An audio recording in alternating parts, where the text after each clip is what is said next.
start with Coach Fox's thoughts on tonight's game against Eastern Washington. A disappointing loss for sure. Very challenging circumstances today, and we just were extremely disjointed on both ends as we had to move guys around.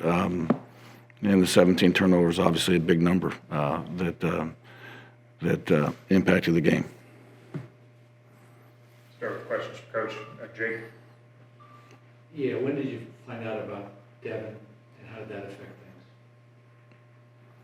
things? I found out about Devin about an hour before practice on Monday, I guess. What day is today? Yeah, I found out about an hour before practice, which was a little late to come up with a new plan, obviously.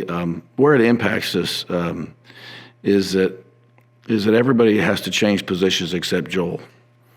And so guys that have never practiced playing the two-guard spot, or, Devin dominates those minutes, and so everyone has to shift over. Monty obviously has played there and started the game, but no one else plays there. And so then as you move someone up to that spot, someone has to go play the small forward spot that hasn't played there. And so you just shift everybody into a new chair except for Lars, and there's just no rhythm. There's different positions on defense, different shifts, and it had a massive impact, obviously, but you still have to overcome your circumstances. And we didn't do that. Talk about that last play, down 50-48, and came out of the timeout. Was that a design shot for Kwani? They came out in the zone. Yeah, we had a zone call. That was what we wanted, and I thought he maybe could have taken one dribble to his left and pulled up. I think he tried to draw the foul, but we executed what we had, what we wanted, and it wasn't as clean of a look. But we got the ball where we wanted it to go, and he might have had one dribble there. I'd have to watch the tape, but we had a call in place for both. Okay. How did you like when Robinson saved you tonight? I mean, let's be honest. The poor kid wasn't even on our team a month ago, or maybe it's been a month. I don't know.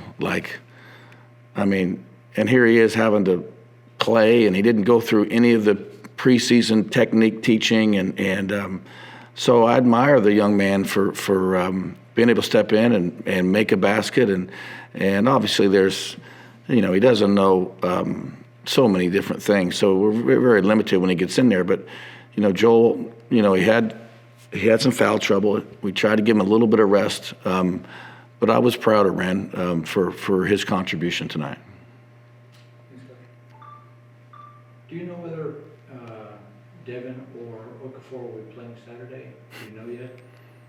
I don't know. I mean, evidently there's a protocol that has to be followed, and we will not have that answer tomorrow. We will not have that answer on Friday. So, I don't know. I don't know when we're going to find out whether they can play or not. I think it's a possibility, not a likely. Because if you look about it, no matter what, let's say that we got him, we're not going to see him until Saturday, best case scenario. So, and that would need everything would need to go perfect for those two kids, for that to happen. Further questions for Coach Fox? Yeah, how are you dealing with this? How do you feel about it? Well, I've lived a blessed life, right? And I actually think adversity is a good thing. And our team is, and I apologize if I offended you, but these kids are the 8 guys that played tonight. They didn't ask for this situation. They didn't ask for, hey, guess what? We're going to have to totally change everything that you've been doing and figure it out on the fly. They didn't ask for that, right? They deserve a better opportunity. Poor DeJuan Clayton didn't ask for what he's going through, and so we've been left very shorthanded, and I think that adversity in the long run is good for these guys. Now they can crumble, and people around them can crumble, and again, and I said to him again, everyone can blame me. I'll take all the responsibility. That's fine. I can deal with it. I think on the other side of this, there will be a lot of positives. we have to battle through to the other side. And I should have never said I thought we're about to get a couple guys back the other night, because we ended up losing a couple, right? But this is a very difficult situation. But somebody has to maintain the belief that this is good and we can get through it. And I may stand alone, and I'm good with that. Okay, I'm okay with that. I can stand alone and deal with it. We got to battle through it. But eventually, we have to get healthy. And we have to eliminate some of the errors that we made tonight that health didn't impact. Some of the passes we threw tonight weren't because we didn't have enough guys. That we had to be better decision makers. So how am I handling it? Hey, it's a challenge, but I knew it was going to be a massive challenge with all the things that were involved in this situation when I came, and we'll get to the other side. Coach, thanks for your time. Yeah, thanks.